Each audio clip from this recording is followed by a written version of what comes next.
မွေးရမြေလေးလို့ပါလို့တကယ်ပြောကျွန်တော်မူးအောင်လဲတော့မလို့ဖြစ်တာကျွန်တော်ကလေလူကြီးတွေကကျွန်တော်ကိုမချစ်နေဘူးကလေးတွေတော့ချစ်ကြရဗျာ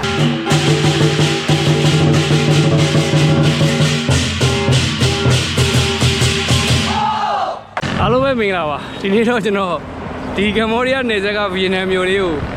စပိန်လေးနဲ့ရှောက်သွားမှာပါဒါပေမဲ့စပိန်လေးဆိုပဲကျွန်တော်ရဲ့စပိန်ရမှာကြည့်ခလေးစီးတဲ့စပိန်လောက်ပဲရှိတယ်ပြီးလို့ရှိရင်ချင်းရတယ်6နေတယ်အနင်းတော့လည်းမကောင်းလေလည်းသိမကောင်းကျွန်တော်လည်းဟိုကျွန်တော်နေတဲ့အခန်းကလူတွေကကျွန်တော်ကိုစားရပါပို့တယ်ကျွန်တော်ဖုန်းနံပါတ်ရှိတော့ဘောကငားအောင်လားဒီကငားအောင်လားနဲ့ပြောတဲ့ခါကျတော့ကျွန်တော်လည်းအော်စပိန်လေးတော့ငားသွားလိုက်မယ်ပေါ့သူတို့ကျွန်တော်ငားချင်တာစပိန်အကြီးဒါပေမဲ့ပတ်စံတွေပဲပေးပြီးတော့မှစပိန်အကြီးကမကောင်းနေဘူးဆိုလို့နင်းလို့မရနေဘူးအားနဲ့โอเคဝါဆိုလည်းကဒီစပိန်သေးလေးပဲယူသွားလိုက်တော့မယ်ဆိုပြီးတော့ဒီစပိန်ပေါက်စားလေးကိုယူလာတာအမလေးလမ်းလျှောက်တာတဲ့ကို10သားလောက်ပို့ပေးမှန်းနေဗျာစပိန်ကဘာမှလည်းမကောင်းဘူးနင်းလည်းမရွေ့ဘူးလမ်းလျှောက်တာတော့နည်းနည်းမြန်ပါတယ်ဒါပေမဲ့တအားပေးမှန်းပါတယ်လောဆယ်ကျွန်တော်ဟိုမှာဓမင်းဆိုင်ရင်တွေ့လို့ဓမင်းလေးသွားစားလိုက်အောင်မယ်ဓမင်းစားနေပါနာပြီးတော့မှကျွန်တော်မြို့ရဲဘက်ကိုသွားမယ်ပေါ့နော်ဒီမြို့ကတော့အဲ့လို tourism မြို့မဟုတ်ဘူးလေနော်အခုရောက်နေတဲ့မြို့ရဲ့ရာသီဥတုအခြေအနေဟာဆိုရင်တော့ဖြစ်ပေါ့နော်ဒီမှာကြည့်ခုနစပိန်ကတောက်လျှောက်နင်းလာတာကစပိန်မကောင်းမှန်းတော့သိတယ်ဒါပေမဲ့ချိုးသားပန်းစားနေကြသေးတာနင်းလာတော့ဒါလိုက်ပါတော့ကွာငါလည်းစပိန်ပြန်မပေးချင်ပါဘူးသူများကိုဆိုပြီးသိမယ်တကူနင်းလာနင်းတော့ဆင်းပြီးတာပါစပိန်ကနင်းမဲ့သူမရှိတာကြာလို့ထင်ပါတယ်energy ကအရင်သုံးရတယ်နေကပူတယ်ဗျပူကကျွန်တော်ထွက်လာတာနေ့ကင်းပဲတနာရီခွဲကြီးထွက်လာဆိုနေကအရင်ပူတဲ့ခါကျတော့ဟိုအစားလဲ breakfast လည်းမစားရသေးတယ်ပါမထင်ပါဘူးမူးတော်မှလဲချင်တယ်မျိုးလုံးတော်မှအဲ့လိုပြတ်တတ်တော့အခုမှလည်းခဏနားပြီးတော့မှ view ပြင်ရိုက်နိုင်တယ်တော့အဆင်ပြေသွားကျွန်တော်ထမင်းတော့မာထားတယ်ဒီမှာငပြင်းမလေးတွေ့လို့ငပြင်းမလေးနဲ့မာထားတယ်ဒါကြတော့အဲ့ဒီထမင်းမာအချိန်မှာခေါင်းကမူးချင်နေတာဗျာသိလားအားခါကျတော့ကျွန်တော်သေချာမမာနိုင်ဘူးတွေ့တဲ့ငါတွေနဲ့ထိုးပြပြီးထိုင်လိုက်တာတော့ဘယ်လိုဖြစ်ရတယ်မသိပါဘူးဗျာထမင်းစားလိုက်အောင်နော်ပြီးရင်ဒါပေမဲ့အခုတော့တက်တာသွားပါရဲ့ကျွန်တော်စဉ်းစားတာတော့ချက်ချင်းတော့ပြန်မထွက်တော့ဘူးဗျာကျွန်တော်ကြည့်အောင်မှချွေးရလူမြင်မှမကောင်းတာကျွန်တော် AC လေးတနေရာမှာထိုင်မယ်ပြီးတော့ညနေဆောင်တော့မှပဲလိုက်ပတ်နေမယ်လို့စဉ်းစားထားတယ်။ Okay ဗျ let's go ကျွန်တော်ကလေလူကြီးတွေကကျွန်တော်ကိုမချစ်နေဘူးကလေးတွေတော့ချစ်ကြရဗျာ show the picture ကျွန်တော်ဓာတ်ပုံလာရတာကလေးတွေမကြည့်ကမွန်ညကျွန်တော်ဘုရားမှာအမှားပြင်းဆုံးစပိန်ငါးစီးမှုကဒီနေ့မှဖြစ်ပွားတာပဲဘာလို့လဲဆိုတော့ကျွန်တော်အခုလမ်းလျှောက်တာတော့မပုံမြန်သေးတယ်ဗျာသိလားထားပါတော့ပြီးလို့ရှိရင်အစိုးဆုံးကတော့ break လည်းမမိဘူးဘယ်လည်းမမိဘူးညာလည်းမမိဘူးအဲ့လို break လေးအဲ့လိုညှစ်လို့ရရုံပဲရှိတယ်ဗျာသိလားအဲ့လိုရှေ့မှာတစ်ခုလာလို့ရက်မသွားဘူးဆိုတော့တော်ကယူဆိုင်ရမယ်ဒါပေမဲ့လေအေးပါလေရှောင်းနဲ့လမ်းလျှောက်တာထဲတော့မြန်ပါပါ let's go ဗျာကျွန်တော်အခုကတော့ဟိုမလုပ်ချင်ဘူးနော်စပိန်မနေချင်ဘူးရမ်းပူလွန်းတော့လေကော်ဖီဆိုင်လေးဆက်နိုင်ထိုင်ပြီးတော့ကော်ဖီဆိုင်ထိုင်ပြီးအချိန်လေးဖြုံးကျင်တာပြီးတော့မှနေဝင်တော့မှစပြီးထွက်မယ်ပေါ့နော်အဲ့လိုစဉ်းစားတာဒီမျိုးကတော့လေသိလား tourism မျိုးမဟုတ်ဘူးဗျာဟိုလား tourist တွေများတဲ့မျိုးမဟုတ်ဘူးသူများရဲ့တင်လို့တော့အဲ့လိုကြောက်စရာကောင်းမြန်တယ်များနေတဲ့မျိုးလည်းမဟုတ်ခုနကဆိုတာကလေးတွေဆိုရင်ဒီမှာသူတို့ဒီမှာ tourist ကလည်းနဲတယ်လေနော်နိုင်ငံခြားသားနဲတဲ့ခါကျတော့အဲ့လိုဟိုလားမတူညီတဲ့လူမျိုးတွေတဲ့ခါမှာစိတ်လှုပ်ရှားချစ်ခင်ကြရတယ်ဗျာချစ်ခင်မှုတွေပေးကြတယ်ဘော်ဘော်ရွေးတော်တော်ရှိကြတယ်ပေါ့နော်တခြားမျိုးတွေတော့မှမတူ tourist တွေကိုတော်တော်ချစ်တဲ့မျိုးတွေတော့ပြောရမယ်အဲ့တခုတော့မိုက်တယ်ကျွန်တော်စပိန်ယူလာမိတယ်နည်းနည်းလေးတော့နောက်ရတယ်စပိန်မြူပဲကျွန်တော်ဟိုရွာထဲတွေလမ်းလျှောက်သွားမယ်ဆိုလို့ရှိရင်ကျွန်တော်ပိုပြီးပျော်စရာကောင်းမယ်လို့ခံစားရတယ်ပေါ့နော်ဒါပေမဲ့အခုလည်းကျွန်တော်စပိန်နဲ့လည်းကျွန်တော်ရှောက်သွားမှာပါကျွန်တော်ရဲ့ဒီနေ့အတွက်မစ်ရှင်တော့ကျွန်တော်အပြက်စီးမခံနိုင်ဘူးကျွန်တော်ရှော့မှာလည်းမဟုတ်ဘူးပေါ့နော်ကျွန်တော်အဲ့ဒါပင်မန်းနေပင်မဲခုနကဆိုကျွန်တော်တကယ်ပြောကျွန်တော်မူးအောင်လဲတော့မလို့ဖြစ်တာဒါပါလည်းမသိဘူးစိုင်းနေတာမဟုတ်ဘူးခုနကဆိုမူးအောင်လဲမလို့ဖြစ်တယ်ကျွန်တော်လမ်းပြက်ကူးတဲ့အချိန်မှာလေအရန်ပူတဲ့ဒဏ်ကောအဲ့လိုနေဘူးထဲမှာရုပ်တရက်လိုက်တာအားသုံးထားတာbreakfast မစားသေးတော့အဲ့ဒါပါမယ်ထင်ပါတယ်ဗျာကျွန်တော်မျိုးလုံးထဲမှာလေကားတွေတော့ကျွန်တော်မြင်နေတော့ကျွန်တော်သတိကတော့အဲ့ဒီခုတော့ကောင်းတယ်ဗျာကျွန်တော်ငငယ်တော့လည်း accident တွေဖြစ်တော့လည်းအဲ့လိုပဲနှလုံးကလန့်ပြီးတော့မူးလဲတော့မယ်ဒါပေမဲ့ဒီကသတိမပြတ်ဘူးအဲ့လိုကောင်းတယ်ကျွန်တော်စပိန်ကိုတွန်းလာတဲ့အချိန်မှာကျွန်တော်မျိုးလုံးထဲမှာစပိန်တွေကအမောကားတွေကကာလာမကွာတော့အဖြူရောင်တွေဖြစ်နေပြီကျွန်တော်သိတာအလင်းမော် exposure အရင်များနေကျွန်တော်ကလည်းသတိထားပြီးတော့ဘေးလမ်းဘေးကိုဖြတ်ကူးပြီးတော့စပိန်ထိုးရက်ပြီးအဲ့မှာထိုင်လိုက်တာကျွန်တော်အဲ့လိုသတိလေးတော့ကောင်းတယ်ပေါ့နော်ကျွန်တော်အဲ့လိုတော့ယုံကြည်မှုရှိတယ်ဗျာကျွန်တော်အဲ့လိုကျွန်တော် survival skill မြင့်တယ်ပေါ့နော်ကျွန်တော်ရဲ့ body ရဲ့ ဘလို့အချိန်နေမှာဘာရှိနေဆိုတော့ဘာလိုအပ်တယ်ဆိုတော့ကျွန်တော်ဟိုနည်းနည်းတော့ခံမနိုင်ဗျာကျွန်တော်အဲ့ကြောင့်လည်းအခုလိုတယောက်တည်းခီးထွက်ရေးတာပေါ့နော်ဘလို့အချိန်နေကြုံဘလို့ပဲဖြစ်ဖြစ်ပေါ့နော်ကျွန်တော်အဆင်ပြေအောင်တော့ဟိုတတိလေးနဲ့လုံနိုင်မယ်လို့ကျွန်တော်ထင်တာပေါ့လေအဲ့ကြောင့်ကျွန်တော်အခုထွက်လာတာပေါ့ဟိုရှေ့မှာအုံသေးလားမသိအုံသေးမဟုတ်ဗျာဒူးရင်းသေးတယ်အုံရင်လေးလည်းရောင်းရင်လည်းအုံရင်လေးလည်းတောက်ပြီးထိုင်နေခြင်းတယ်ဗျာဒီမှာကျေးဇူးရှင်ကိုထားခဲ့လိုက်အောင်မယ်ကော်ဖီဆိုင်လေးတွေ့ပြီဗျာဒီကကော်ဖီဆိုင်လေးဝေပြီးကော်ဖီလေးတောက်ပြီးတော့ခဏနားနေတယ်အောင်မယ်2 နာရီဗျာ4 နာရီလောက်မှပြန်ထွက်ပဲဗျာဒီကနေကအရန်ပူတယ်တအားပူတာဝါဖီတောက်လိုက်အောင်ဗျာဒီကကော်ဖီဆိုင်ရောက်မှပဲပန်ကာလေးပါလေးထည့်ပေးတာတော့ဒီနေ့အေးရော်တယ်အရန်ပူတာဒီမှာသူတို့ဒီရက်စီတော်တော်ဖော်ရည်တယ်ဒီကအင်္ဂလိပ်လိုတော့တော်တော်မပြောကြတော်တော်ကြီးမပြောကြဒါပေမဲ့တော်တော်ကြီးဖော်ရည်ကြโอเคဗျာကျွန်တော်ကော်ဖီလေးတောက်ပြီးတော့ဒီကော်ဖီဆိုင်မှာ2 နာရီလောက်အချိန်ဖြုံးလိုက်အောင်မယ်ညနေစောင်းတော့မှပဲပြည့်ထွက်တော့မယ်ပေါ့နော်ညနေကျမှစက်ကြည့်ကြတာပေါ့ကျွန်တော်လည်းဒီမှာကော်ဖီဆိုင်ထိုင်နေနေပေါ့နော်ဒီတိုင်းလည်းမနေချင်ရတဲ့ဒီကော်ဖီဆိုင်မှာကောင်းမလေးရှိရတယ်သူတို့စကားနဲ့သွားပြောပြီးတော့ဟိုကမ္ဘောဒီးယားကိုဘယ်လိုလမ်းကြောင်းလေးနဲ့သွားရင်ပြောစရာကောင်းမလဲပေါ့နော်သူတို့သွားမေးတာသူတို့အင်္ဂလိပ်လိုမပြောရမယ် translate နဲ့ပြောကြတာပေါ့နော်ဘာလို့သွားမှလဲတဲ့သူတို့ဒီမှာနေတယ်သူတို့ဒီမှာနေတယ်ကမ္ဘောဒီးယားနဲ့ကက်ရက်ပဲပေါ့နော်တစ်ခေါက်မှသူတို့မသွားဘူးတဲ့ကြောက်လို့တဲ့ဟာဘာလို့ကြောက်လို့လဲကမ္ဘောဒီးယားကာစီနိုကြီးပဲတဲ့ကာစီနိုလုပ်ငန်းစကန်ပေါ့ဗျာတဲ့အဲ့လုပ်ငန်းတွေပဲရှိတာတဲ့သူတို့ကြောက်တယ်ပေါ့အဲ့နည်းဘာလို့သွားရှင်းရလဲကျွန်တော်ပြောတာငါတော့ကမ္ဘောဒီးယားမှာလည်းလူကောင်းတွေရှိလိမ့်မယ်လို့ထင်ပါတယ်အားကြောင့်ငါသွားချင်တာသူတို့မသွားဘူးတဲ့တစ်ခါမှမရောက်ဘူးတဲ့သူတို့မပြောတတ်ဘူးတဲ့ဘယ်ဟာပုံပြောစရာကောင်းမလဲပေါ့နော်ဟာနင်းသွားမယ်ဆိုတော့ experience ရချင်လို့လားဟုတ်တယ်လို့ဆိုတော့တတိထားတဲ့ကမ္ဘောဒီးယားကလို့သူတို့တော်တော်ကြောက်ကြတာပဲဘာဖြစ်လို့လဲဒီမျိုးကနေဆက်ဗျာဒီကကက်ရက်ဗျာကက်ရက်ကတူတော်မှာကြောက်တယ်ဒုက္ခပါပဲကျွန်တော်လမ်းကြောင်းဆွဲတာတခုတော့မှားသွားရဗျာဒီလားအဲ့ဒါပါတယ်ဆိုတော့ကျွန်တော်တကယ်တော့ပုံမှန်ဆိုရင်ကျွန်တော်အစဆွဲထားတဲ့လမ်းကြောင်းကဒီမဲခေါင်ထဲမှာ2 မျိုးလောက်ကိုသွားဖို့ပေါ့နော်ပထမတစ်မျိုးကကန်တိုဆိုတဲ့မျိုးဗျအဲ့မျိုးကတော့တကယ် tourist နေရာပဲအဲ့နေရာမှာဆိုရင် floating market တွေပါတွေကမိုက်ရေပေါ်ကဈေးတွေပါရအင်းလေးလိုပဲမိုက်တယ်ဗျာဒါပေမဲ့ကျွန်တော်အဲ့မျိုးကိုမသွားပဲကျွန်တော်ဒီနယ်စပ်မျိုးကိုတန်းပြီးထွက်လာလိုက်တာပေါ့နော်ဆိုတော့ဒီနယ်စပ်မျိုးမှာလည်း floating market ရှိတော့ရှိရဝေးပဲကျွန်တော်ကစပိန်နဲ့သွားလိုက်အောင်မယ်ဒါပေမဲ့ဟိုတော့မကြည့်ဘူးပေါ့ဗျာပြီးတော့သိရမလား tourist နေရာမဟုတ်တော့လေဒါတခုတော့ကောင်းပါတယ်တကယ်ဟိုတကယ်ကွာဟိုဗီယက်နမ်တွေရဲ့မျိုးစစ်ဈေးစစ်တွေကိုမြင်ရမှာပေါ့နော် let's go ပါစပိန်ကဟိုဟာတိတ်ပြီးတော့နင်းလို့မကောင်းဘူးဗျာသိလားဟိုဟာဂိုက်ကအဲ့လိုအရန်ရမ်းတယ်ဂိုက်ကအရန်ရမ်းဆိုတော့အခုလိုဗီဒီယိုရိုက်ကတော့တော်တော် cute ဆက်ပြီးတော့ဒါအဝေးပြေးလမ်းကြီးဗျာဟိုဟာကမ္ဘောဒီးယားဘက်သွားတဲ့ကားကြီးလာတဲ့လမ်းဆိုတော့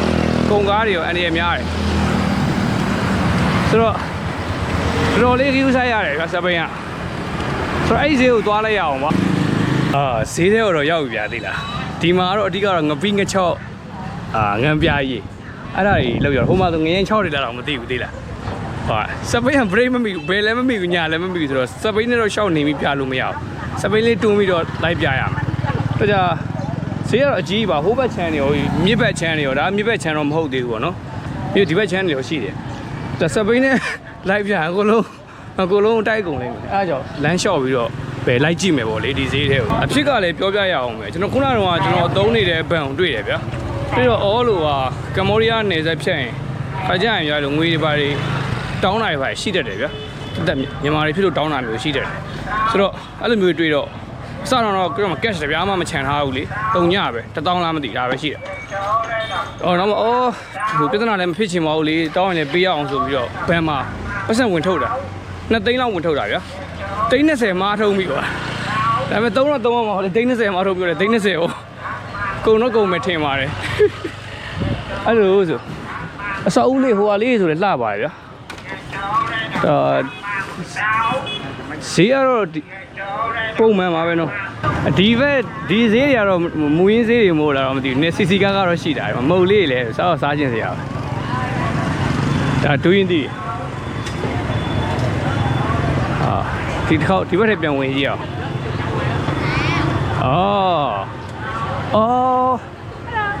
်ဒီဟယ်လိုဒီဈေးပေါ့ဟိုဟာသူကလို့ online မှာတော့ဒီဈေးကဓာတ်ပုံလေးပါဓာတ်ပုံ2ပုံတွေ့တယ်ဗျာသိလားဒီဘက်ချမ်းပေါ့ဟိုဟာလေဒီမှာဒါပဲငပိကိုမှရောင်စုံလေးဗျာဟိုမှာဟိုဟ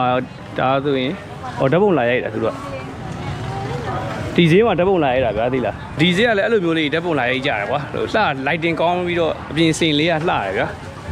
အဲ့လိုဆိုတော့ လူတော်တော်များများတက်ဖို့လာကြတယ်ပေါ့လေဒီဈေးမှာအဓိကတော့တွေ့တဲ့အတိုင်းပဲငပိငချောက်ငပိကောင်ဒါပဲလေနော်အဓိကမဲခေါင်မြစ်ကဟိုမှာကနန်းငပိကောင်ရောင်လုပ်တယ်မဲခေါင်မြစ်ကဟိုပေါ်တာဟုတ်တာငါပေါ်တာဟုတ်ဆိုတော့ငါကတော့အစုံပဲဗျ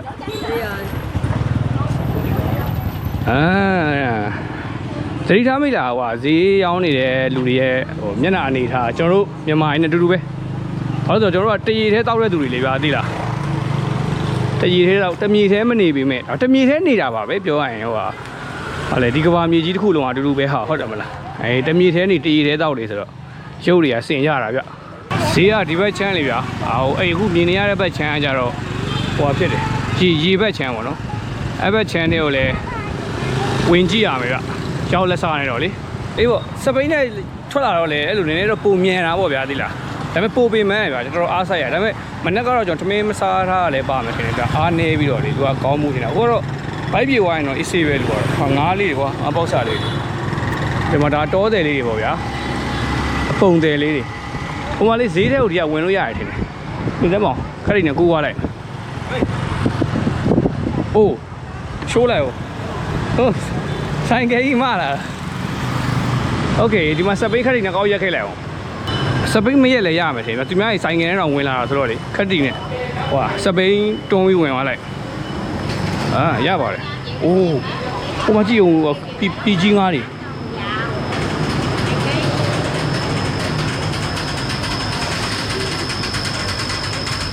ဟိုမှာငါးတွေကိုရှင်းမှရှင်းငါးတွေဆိုရင်ရှင်းမှရှင်းတယ်ဒါပါလေဝတ်သားတွေလားမသိအေးဒီဘက်ကိုပြမယ်သိလားဒီဘက်ကမဲခေါင်မြစ်ကြီးပဲအဲ့ဒါမဲခေါင်မြစ်ပဲမဲခေါင်တော့မြစ်ကိုသူတို့ပါလေဟုံမြစ်ဆိုလားဟောင်မြစ်ဆိုလားမသိပါဘူးဗျာအဓိကသူတို့ရှိရောက်ချင်းမှာမဲခေါင်မြစ်ကဟိုဖြစ်သွားပြီဗျာမြစ်ဟိုခွဲထွက်သွားတယ်ခွဲသွားပြီဗျာသိလားဟိုမြစ်တစ်ခုလည်းမဟုတ်တော့ပဲမြစ်အများကြီးဖြစ်သွားအေးဒီမှာလေဟွာစပိတ်ခဏကြည့်လိုက်ကျွန်တော်ရဲ့ဒီမှာဆရာကြီးငနေးကိုခဏရထားခဲ့လိုက်အောင်မယ်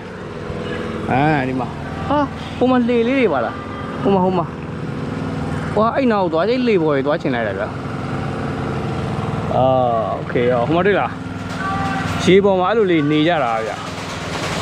နေပေါင်းဒီဈေးတဲ့ကိုအရင်ကြည့်လိုက်ပါဦးမယ်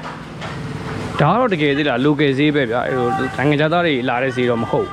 ရှိလေတယောက်နှစ်ယောက်ပဲအရင်များဆဆမရှိဘူးအများစုကဒီမျိုးကိုအဲ့လိုဖြက်ကူးဖို့ပဲတုံးတာဟိုနေမနေဖို့မတုံးဈေးလည်းနည်းကြီးတယ်ဗျာဒီမှာဒီလားအဲ့လိုအေးပေါ့ဟို tourism မထုံးကတော့အဲ့လိုဟိုလိုမျိုးမရှိဘူးဗျာ share room လို့ပေါ့ညာအဲ့လိုမရှိဘူး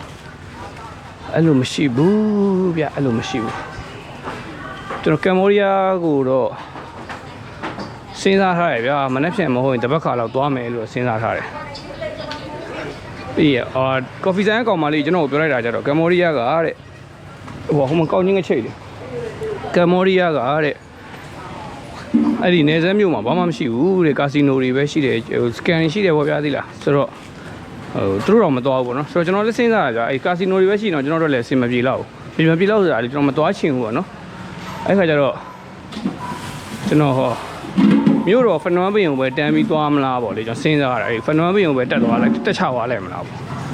ဖနွမ်းပင်ကိုကဒီကနေဆိုလို့ရှိရင်ကားနဲ့သွားလဲရတယ်ဆိုင်ငယ်နဲ့သွားလဲဆိုင်ငယ်နဲ့တော့မရကားနဲ့သွားလဲရတယ်ဒါမှမဟုတ်လို့ရှိရင်ဟိုကနေသွားလဲရတယ်ဟာလေလှေနဲ့သွားလဲရတယ်လှေနဲ့ကဈေးပူကြီးတယ်ဒါပေမဲ့ကျွန်တော်လှေနဲ့သွားရင်ကောင်းမလားစဉ်းစားနေတာကွာဘာဖြစ်လို့လဲဆိုတော့တခြားကြောက်တော့မဟုတ်ဘူးဗျာဈေးကြီးပေမဲ့လည်းလှေနဲ့ကတော့နည်းနည်းလို့ဘယ်မှသိမသွားကြအောင်ဆိုတော့လေနည်းနည်းစိတ်ဝင်စားစရာလည်းကောင်းတယ်ပြီးလို့ရှိရင်ပတ်စံတွေပို့သွားပြီသိရမလား30အောင်ထုတ်လိုက်ရတော့အဲ့ပတ်စံတွေကောက်ချေလိုက်လို့ရတယ်ဗျာဆိုတော့ပတ်စံတွေကဒီမှာနိုင်ငံယူသွားတဲ့တိတ်သုံးဝင်မှာမဟုတ်ဘူးကက်ထဲမှာမဟုတ်တဲ့ခါကျတော့လှေနဲ့ပဲသွားဖြစ်မယ်ထင်ပါတယ်ကျွန်တော်တခြားမစင်းစားနေဘူးဗျာဒီလားမနေ့ကတမို့တပတ်ခါသွားမှာဆိုတော့ကျွန်တော်ခုနကမြေပုံထုတ်ကြည့်လိုက်တာအဲ့ဒီလေကမ်ဘောဒီးယားကိုသွားတဲ့လှေလားမသိဘူးသိလားအဲ့ဒီလှေရှိတဲ့ gate ကိုကျွန်တော်တွေ့လိုက်တယ်ဗျာဆိုတော့ကျွန်တော်အဲ့ဒီ gate ကိုသွားပြီးတော့တစ်ချက်လောက်ကြည့်ကြည့်အောင်ကျွန်တော်တို့ hostel ကပါ hostel တော့မဟုတ်တော့ဗျာကျွန်တော် hotel ကဘယ်ကဒေါ်လာ60လား85ဒေါ်လာလားမသိတောင်းတယ်ပေါ့နော်အဲ့လိုလက်မှတ်ဆိုလို့ရှိရင်သူကအဲ့လိုကစီးပွားရေးတော့လုပ်တတ်တယ်ဗျာဒါကြောင့်တည်းကသူတောက်လျှောက်ကို offer ကြီးလုပ်တာ upselling တွေလုပ်တယ်ဒါပါအဲ့ကြောင့်ဒီဆက်ပိန်းလေးတော့ရှိပါလားလေဆိုတော့ကျွန်တော်အဲ့နေရာဝင်ကြည့်လိုက်အောင်မယ်ဈေးသိမ်းမကွာရင်တော့သူ့ရှိရပဲ booking လုပ်လိုက်မယ်ဈေးကွာဆိုရင်တော့ ကျွန်တော်ပုတ်ကင်လုပ်ပြီးတော့ပဲ correct ငါးပြီးလာမှာပေါ့ဟုတ်တယ်မလားဟိုမှာသူတို့တရုတ်နဂါကလေးကကြမှာဗျာသိလားဟောလဲလည်းအချိန်ရသေးရဲ့လေအဲ့ဒီတော့ကောက်ကြည့်လိုက်ရင်ကောင်းမလားမသိဘူးစောက်ကြည့်လိုက်အောင်သူတို့ကောက်လို့ရှိရင်ခဏတော့ရိုက်ပြမယ်လေချက်တော့ဝင်ကြည့်လိုက်အောင် Hello can I see it It's okay Thank you very much ကြည့်လို့ရတယ်ပါကြည့်လိုက်အောင်မယ်ဒီမိုက်ကရတယ်ဆောက်လာတာနော်ဝါရောင်လေးဆိုတော့ကျွန်တော်အကြိုက်အရောင်လေးပဲ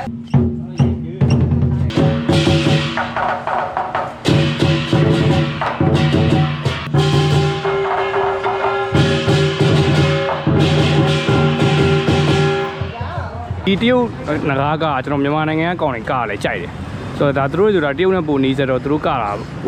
မိုက်ပါပဲဗျာသိတယ်မလားဒါတော့လေ့ကျင့်တာပေါ့လေ official တော့မဟုတ်သေးဘူးပေါ့နော်ပွဲတော်တစ်ခုရှိရထင်ပါတယ်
ကျွတ်စီအန်ဒီရတော်များတယ်ဗျာဒီကနီးရတက်ဆက်တယ်ဟိုလူကတော့ကျွန်တော်အချက်ပြရဗျာဒီလူတွေဘယ်လိုကမယ်ဆိုတာကိုဝါကျွတ်စီကတုတ်ကြရင်မနေဘူးဒါအမြင့်ကြီးပြတယ်အဲ့လူတွေဟောကြည့်နှစ်ယောက်တည်း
လွယ်ဦးအဲ့အောက်ကတီးတဲ့ဘဲတွေရတယ်သူတို့ကလည်းဆရာပဲဟုတ်တော့သူတို့ရဲ့စီဂျန်နဲ့သူတို့လိုက်ကြတာရုံးမိုက်တာ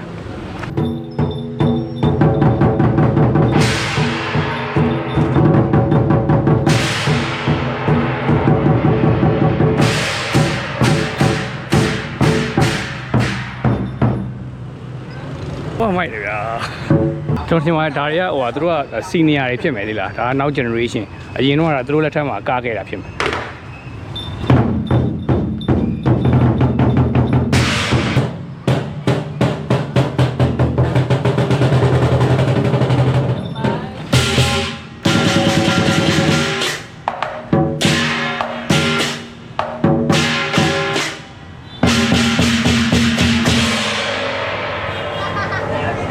ကျွန်တော်လည်းဟိုကျွန်တော်လက်မဖြတ်မဲ့နေရာလေးကျွန်တော်လည်းဆက်သွားလိုက်အောင်မယ်တကယ်တော့မိုက်တော်တော်မိုက်တယ်ဘိုင်โอเคကမ်ဘောဒီးယားကိုသွားမဲ့ဖယ်ရီရရှိတော့ရှိတယ်ဗျာဒီလိုမျိုးဒီလိုဘုတ်တင်နေလားမသိပါဘူးဗျာသိလားကမ်ဘောဒီးယားကိုသွားလို့ကတော့ရတယ်မရဘူးမဟုတ်ဒါပေမဲ့လက်မှတ်ကတော့ဒီမှာတော့မရဘူးကျွန်တော်ခုဝင်လာတဲ့နေရာမှာတော့မရဘူးကျွန်တော်နောက်တနေရာသွားရမယ်သွားမေးရမယ်ကျွန်တော်နေတဲ့ hostel မှာပဲအဲ့လိုဈေးပို့ပေးပြီးတော့ book လုပ်လိုက်တာပိုကောင်းမလားတော့မသိဘူးပေါ့နော်လို့တော့ဒီနားလေးလာကြည့်တာပြလှလို့လေဟွာဖေးတာပင်းကြီးကနေလိုက်တယ်မဟုတ်မိုက်တော့မိုက် river side ပေါ့နော်ဒါကတော့အေယာဝတီပါပဲအေယာဝတီမြစ်ကြီးလို့ပါပဲโอเคပါကျွန်တော်အဲ့ဒါဆိုနောက်တနေရာမှာသွားပြီးတော့ဟိုလုပ်လိုက်အောင်မယ်အဲ့ဒီကမ်ဘောဒီးယားသွားမယ်လက်မှတ်အဓိကဈေးလေးတစ်ချက်သိချင်တာပါအရင်ကွာနေမှာဆိုလို့ကားနဲ့သွားရင်တော့တက်တာပြ AC ပဲဖြစ်တယ်ဒါပေမဲ့ပတ်စံထုတ်လိုက်တာများသွားလို့လမ်းလေးကကြီးကြီးပါအောင်ညနေဆောင်လေးဆိုတော့လွမ်းချင်းစရာလေးကျွန်တော်ဖနွမ်းပင်ကိုသွားတဲ့ဟိုတော့တွေ့ခဲ့တယ်ဗျ office ကိုတော့တွေ့ခဲ့တယ်ကျွန်တော် office ကတနင်္ဂနွေနေ့မို့လား office ကတော့ပိတ်ထားတယ်ဆိုတော့ကျွန်တော်စဉ်းစားလိုက်အောင်မယ်ဗျာဒီမှာပဲနောက်တစ်ယောက်ထပ်တိုးပြီးတော့မနေ့ကမှပဲလက်မှတ် booking လုပ်ပြီးတော့ဈေးကတော်တော်ကွာတယ်ဗျာကျွန်တော်ဟိုမေးကြည့်တော့$39လောက်ပဲရှိတာတဲ့ကျွန်တော်တောင်းတဲ့ဘဲက60လား90လားမသိဘူးဗျတောင်းတာအကယ်၍မနေ့ပြန်အတွက်ဟိုဟာ speed boat လက်မှတ်ဝယ်လို့မရဘူးဆိုလဲကားလက်မှတ်စုံစမ်းပြီးတော့ကားနဲ့ပဲဝင်လိုက်မယ်ပေါ့နော်ကမ်ဘောဒီးယားဖနွမ်းပင်ကိုပဲသွားမယ်လို့တွေးလိုက်ပြီဆိုတော့လေကျွန်တော်ရဲ့ပတ်စံရရရှစ်ဟိုကျွန်တော်ခုတောင်းကြတစ်ခုဝယ်လိုက်အောင်ဝယ်ပြီးကျွန်တော်လေခွင်းနေကြီးတဲ့ဘက်မှာသွားပြီးတော့အေးလေးပါလေးတောက်ပြီးတော့အေးဆေးလေးဟိုကလှုပ်ချင်လို့ပေါ့နော်တွန်းနေချင်လို့ပေါ့ဒီနားမှာလေဝင်းကျဲကြီးလေးတွေ့ထားတော့လေစပိန်လေးနေပြီးသွားလိုက်မယ်အဘက်ကိုHey yo bro လမ်းမိုက်ပေါ်ရင်ထွက်လာပြီ yo ဒီမှာလမ်းကြားလေးတွေကိုဝင်လာပြီဒီလေကွင်းတွေကိုတပတ်ပတ်ပြီးတော့မှဟိုတယ်ကိုပြန်မယ်လို့စဉ်းစားထားတာပေါ့နော်ဟိုတယ်ကိုပြန်ပြီးတော့မှအဲ့လူကိုမေးလိုက်အောင်မယ်အဲ့လူခင်ဗျားကြီးမှာကားလက်မှတ်ဝယ်လို့မရဘူးလားဆိုပြီးရရဆိုမှအဲ့ကားလက်မှတ်ကိုဘယ်တော့ဖြစ်ဗျာပို့ပေးရရင်လည်းပေးလိုက်ဒီမှာလှမလှပို့ပေးရရင်လည်းပေးလိုက်မယ်ဗျာပြီးရင်ကမ်ဘောဒီးယားဘက်ကိုလစ်တော့မယ်တကယ်တော့ကျွန်တော်အဲ့စိတ်ထဲမှာနည်းနည်းမကျင်နေတာအဲ့ခန်တိုဆိုတဲ့မြို့ကိုမသွားလိုက်တော့နည်းမကျင်နဲ့ဘူးဗျာကျွန်တော်အဲ့မြို့3 ရက်လောက်ဝင်လိုက်ရမှာ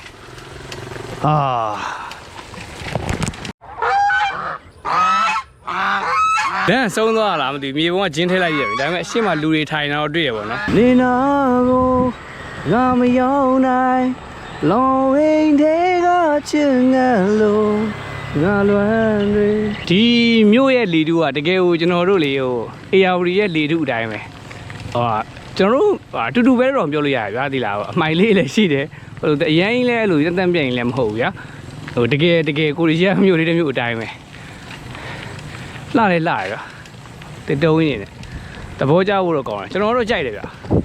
ကျွန်တော်တို့ဒါတဘာဝဆန်ချင်းပဲလို့ကျွန်တော်တို့ယုံကြည်တယ်ဆိုကျွန်တော်သဘောကျတယ်ဒါပေမဲ့ဒီဗီဒီယိုကတော့တခြားဗီဒီယိုကြီးလိုမျိုးတော့ဟိုနေရာဒီနေရာလို့ထူးခြားလိုက်ပြတာမျိုးတော့မဟုတ်ဘူးเนาะကျွန်တော်ဒီလိုလျှောက်သွားဖို့လျှောက်နင်းဖို့ဆုံးဖြတ်တာကလည်းဘာလို့လဲဆိုတော့ဒါကဗီယက်နမ်ရဲ့နောက်ဆုံးဗီဒီယိုပဲလေဗီယက်နမ်ကိုနှုတ်ဆက်ရတော့မှာပေါ့နော်ပြီးလို့ရှိရင်ဒါဗီယက်နမ်ရဲ့နောက်ဆုံးမြို့ပဲဟိုဒီမြို့ကထွက်ရင်နောက်တစ်နိုင်ငံရောက်ပြီဆိုတော့ဗီယက်နမ်နောက်ဆုံးအနေနဲ့လိုက်ကြည့်တာပေါ့လိုက်နှုတ်ဆက်တာပေါ့လေပြီးတော့ပင်ဆိုသေးကမှုဗီယက်နမ်မှာ3 လဆိုတဲ့ကာလတစ်ခုမှာကျွန်တော်အနေနဲ့ဗီဒီယိုလည်းအများကြီးလုပ်ခဲ့တယ်ဆိုတော့တော်တော်တန်အောင်စင်ဖြစ်နေပြီဆိုတော့ခီးတယ်ဆိုတော့လေနော်ဆက်သွားရအောင်ပါပဲဒီနေရာဘာလဲတော့မသိဘူးဗျပန်းညံလို့ပါလို့ပဲဟိုမှာပန်းညံပဲဖြစ်မယ်ထင်ပါတယ်ရွှေရှေ့မူမှန်သွားတယ်ပေါ့ဗျာကျွန်တော်စီးလာဆက်ပြန်ဟိုကလေးစီးဆက်ပြန်တူတူပဲကလေးစီးပဲနဲ့ဟိုမှာလူတွေလည်းအများကြီးပဲဘာလဲမသိဘူးဗျအဖက်တွေပါလေနည်းချက်သွားကြည့်မယ်စဉ်းစားထားတယ်ဝါဟိုဘက်မှာတော့ကစားကွင်းလားမသိဘူးဗျအဲ့ဒါ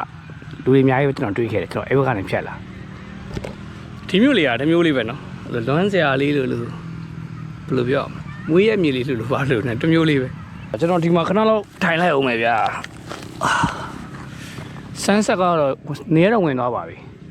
ကျွန်တော်ဒီမှာခဏလောက်ထိုင်ပြီးတော့အရင်မမောင်ခင်တော့ပြန်ရမယ်ဗျာဘာလို့လဲဆိုတော့ဒီမျိုးကလမ်းမှာလည်းလမ်းမီးရတိချာမရှိဘူးပြီးလို့ရှိရင်ကျွန်တော်ဆက်ပေးရလဲမီးမပေါအောင်လေကျွန်တော်သူများကျုံးသွားမှကြောက်ပါသေးအေးလေးတောက်လိုက်အောင်မယ်ပြီးလို့ရှိရင်တော့ခဏလောက်ဒီနေရာလေးကိုခံစားပြီးတော့ပြန်လိုက်ပါအောင်မယ်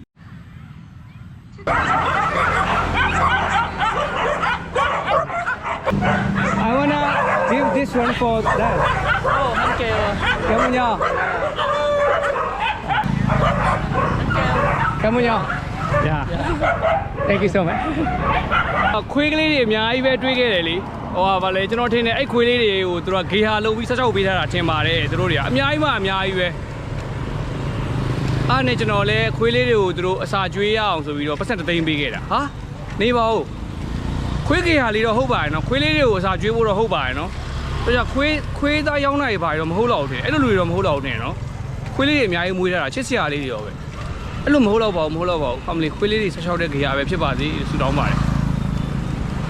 โอเคပါအားလုံးပဲမိတို့မိဆိုတွေကမူကျွန်တော်စေတနာတန်တန်လေးနဲ့ခွေးလေးတွေအတွက်အစာလေးကျွေးရအောင်လို့ပေးခဲ့တာပါ